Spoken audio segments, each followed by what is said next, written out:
Hello guys, good morning. আজকে দুপুরের মেনুতে রয়েছে এই সয়াবিন দিয়ে মুসুরির ডাল,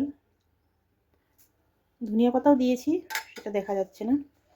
এখানে আলু সেদ্ধ, পেঁয়াজ কলি, ধনিয়া পাতা, কাঁচা লঙ্কা দিয়ে, ডিম সেদ্ধ, আর এখানে রয়েছে বেগুন ভাজা, লাল শাক, আর এটা হচ্ছে কালকের মাংস, একটুখানি বেঁচে আছে, সেটাই দেখিয়ে দিলাম।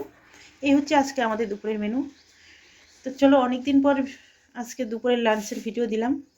বন্ধুরা, তোমরা সকলে কেমন আছো? এই ঠান্ডার মধ্যে প্রচণ্ড ঠান্ডা পড়ে গেছে কদিন ধরে আমাদের এখানে।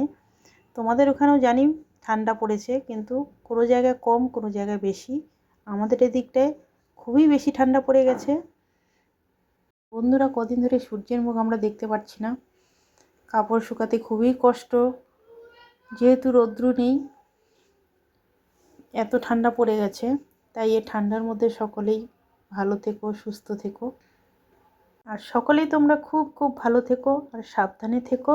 আমি আহামরি কিছুই রান্না করিনি, বা সিম্পল রান্না এত ঠান্ডার মধ্যে। তো ভিডিওটা ভালো লাগলে অবশ্যই একটা লাইক।